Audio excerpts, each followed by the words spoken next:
Free బస్సుల దెబ్బకి jewellery shop owner shock అయిపోయాడు. అమ్మ బాబోయ్ అనుకున్నారు. నిన్న మా వదిన వాళ్ళ ఇంట్లో సత్యనారాయణ స్వామి వ్రతం చేసుకున్నారు. వాళ్ళ అబ్బాయికి రీసెంట్గా మ్యారేజ్ జరిగింది. సో అందుకని ఈ వ్రతం. మా చుట్టాలందరూ వచ్చారు. వ్రతం చాలా బాగా జరిగింది. సో ఈరోజు వ్లాగ్ సత్యనారాయణ స్వామి వ్రతం అండ్ మేము బస్సు ఎక్కాం కదా, సో దాని గురించి అనమాట. ఇంకెందుకు లేటు, చూసేద్దామా. మేము మా పిల్లల్ని స్కూల్కి పంపించేసి ఆ తర్వాత అయితే రెడీ అయ్యి మా వదిన వాళ్ళ ఇంటికి వెళ్ళామన్నమాట. మా వదిన వాళ్ళ ఇల్లు అయితే మా ఇంటికి దగ్గరలోనే అండి, మా ఊర్లోనే. సో అక్కడికైతే వెళ్ళాము. మేము వెళ్ళేటప్పటికి పూజారి గారు అయితే వచ్చారు. మొత్తం అన్నీ రెడీ చేస్తున్నారండి. మండపాలు, కలశం అవన్నీ కూడా రెడీ చేస్తున్నారు. అలాగే ఒకవైపు ప్రసాదం కూడా అతనే చేస్తారు. ప్రసాదం అయితే టేస్ట్ చాలా బాగా వచ్చింది. మేము వెళ్ళేటప్పటికి పూజ అయితే కొంచెం ఇంకా స్టార్ట్ అవ్వలేదు, వెళ్ళిన తర్వాత స్టార్ట్ అయిందనమాట. నమస్కారం చేసుకోండి. గోవింద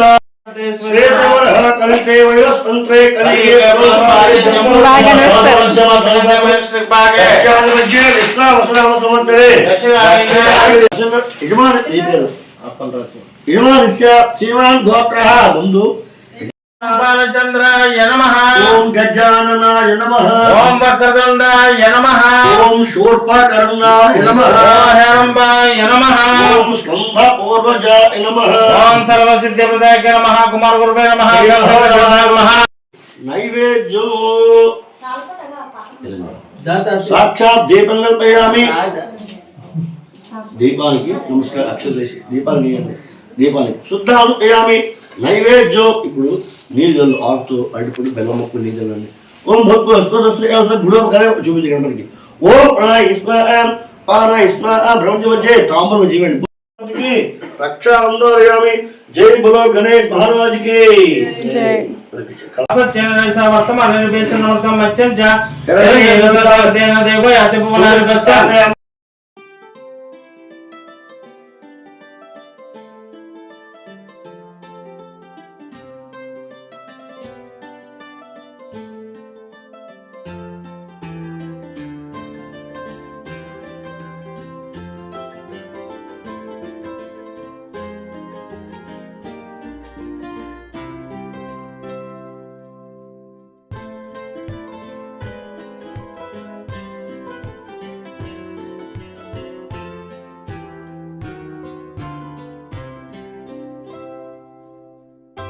భుజయామి. శంకరకృపాణ్యే నమః, బాహం భుజయామి. కంబకంఠాయ నమః, కంఠాయ భుజయామి. పూర్ణాయ వక్త్రాయ నమః, వక్త్రం భుజయామి. కింద నమః, దంతాయ భుజయామి. నాసాగ్రస్తాయ నమః, నాసికం భుజయామి. సూర్యచంద్రదార్యాయ నమః, నేత్రాయ భుజయామి. సహస్రశీర్షాయ నమః, శిర పూజయామి. సత్యనారాయణ స్వామియే నమః, సర్వాంగాని పూజయామి.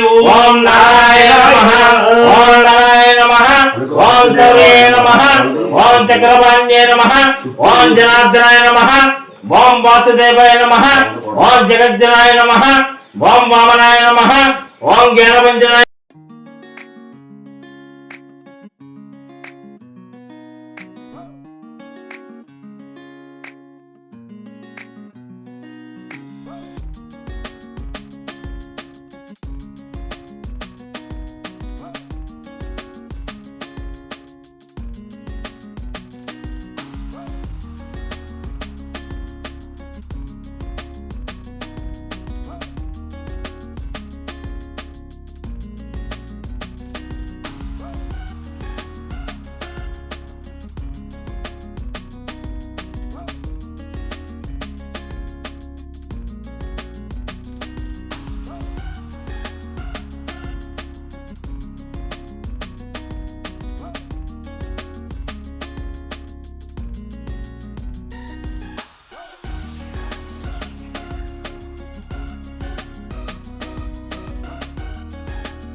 గట్టిగా అనటం లేదు.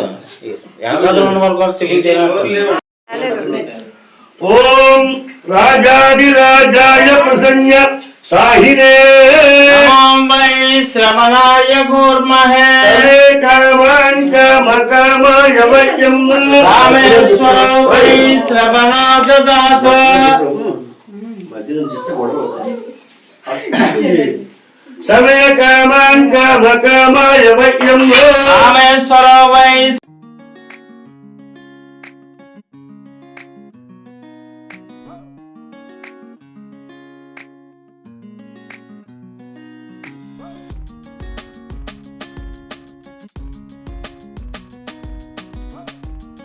నాడు రామగారు వెంటనే ఈ యొక్క స్వామన్నట పంచాక్షరి అంటే ఏంటి? ఓం నమ శివాయ పంచాక్షరి. అదా ఈ పిల్లలు ఉన్నాం, ఆ వర్తం మర్చిపోయాం, మనం మొత్తం పక్కన పెట్టేసినాము, ముడి పక్కనే ఉంది.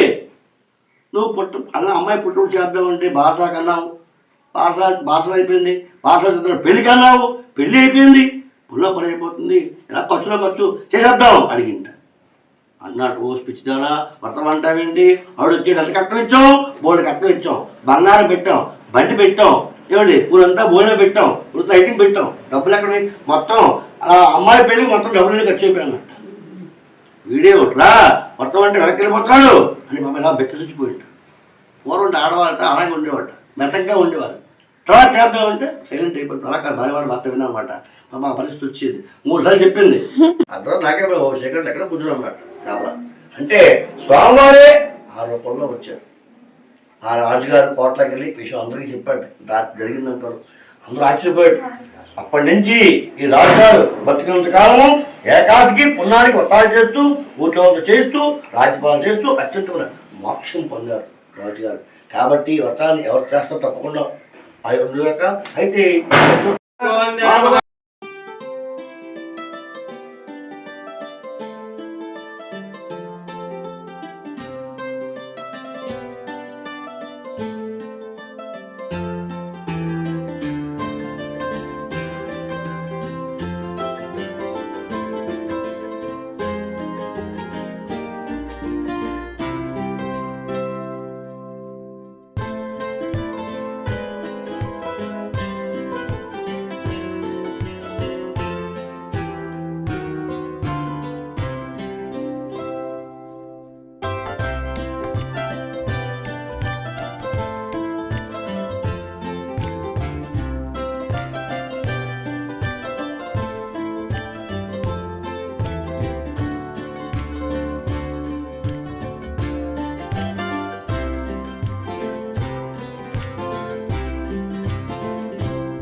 సో మొత్తానికి అయితే వ్రతం ఇలా జరిగిందండి. చాలా బాగా జరిగింది. చాలామంది వచ్చారు. కాకపోతే ఈ వీడియోలో అయితే షూట్ చేయడం అవ్వలేదు. అందరూ బయట ఉండిపోయారనమాట. సో అందుకని చెప్పి షూట్ చేయలేదు బయట వాళ్ళని. ఇంకా రూమ్‌లో అయితే మేమందరం కూర్చున్నాము. ఇంకా భోజనాలు రెడీ అవ్వలేదని చెప్పి. ఇంకిప్పుడైతే మా వదిన ఇంక స్టార్ట్ చేసింది. అందరిని ఇమిటేట్ చేస్తూ, నవ్విస్తూ ఉన్న వాళ్ళందరూ నవ్వుతూనే ఉన్నారు. రోజంతా నవ్వుతూనే ఉన్నారు. ఈ వదిన నన్ను ఇమిటేట్ చేస్తుంది. అలాగే పక్కనోళ్ళని కూడా ఇమిటేట్ చేస్తుంది. ఫోన్ చూపిస్తే మాత్రం ఆపేస్తుంది. మొత్తానికైతే భోజనాలు స్టార్ట్ అయిపోయాయి.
ఇంక ఇప్పటి నుండి స్టార్ట్ చేశారండి.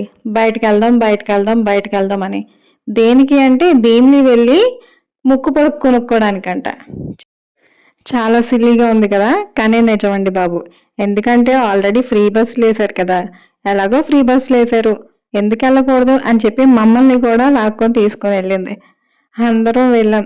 మొత్తానికి తీరా బస్ ఎక్కిన తర్వాత ఆధార్ కార్డులు ఇద్దరి దగ్గర లేవు, అందుకని వాళ్ళు ఫోన్లో చూపించేశారు. మొబైల్లో ఆధార్ కార్డ్ చూపిస్తే అలౌ చేయమని చెప్పారు, కానీ అలౌ చేసేసారు అనమాట. ఇంకా వచ్చేటప్పుడైతే ఆ కండక్టర్ ఆధార్ కార్డ్ అడిగారు కానీ చూడలేదు. సో ఆ విధంగా ఫ్రీగా ట్రావెల్ చేసేసాం. తీరా జ్యువెలరీ షాప్ దగ్గరికి వెళ్దామంటే మేమిద్దరం మాత్రం వెళ్తాము, మీరు మాత్రం బయటే ఉండండి అనింది. దేనికి అంటే 6 వచ్చారు అంటే ఒక ముక్కు పొడుపు కొనుక్కోవడానికి ఆ షాప్ ఓనర్ షాక్ అయిపోతాడు అనేసి అంది. అనుకున్నట్టుగానే మేమందరం కూడా వెనకాల వెళ్తే ఆ షాప్ ఓనర్ నిజంగానే షాక్ అయిపోయాడు. ఆ వదినైతే మాకు వాళ్ళకి సంబంధం లేదు, మేము ముక్కు పొడుపు కొనుక్కోవడానికి వచ్చాము అనేసి ఆ షాప్ ఓనర్తో అంటే మేము వెనక నుండి సెటైర్లు వేసాం. సో ఆ షాప్ ఓనర్ అయితే బాగా షాక్ అయిపోయాడు అనమాట. ఒక్క ముక్కు పొడుపు కోసం 6 వచ్చారా అనుకొని. మొత్తానికైతే అతను కూడా కొంచెం సెటైర్లు వేసాడు ఇలాగ వచ్చినందుకు. ఇంకా తిరిగి ఇంటికి వెళ్ళిన తర్వాత ఎవరి ప్రసాదాలు వాళ్ళు పట్టుకొని ఇంటికి వెళ్ళిపోయాం. సో ఇదండి ఈరోజు వ్లాగ్. మీకు కనుక నచ్చినట్లయితే లైక్ చేయండి, షేర్ చేయండి, మా ఛానల్ సబ్స్క్రైబ్ చేయండి.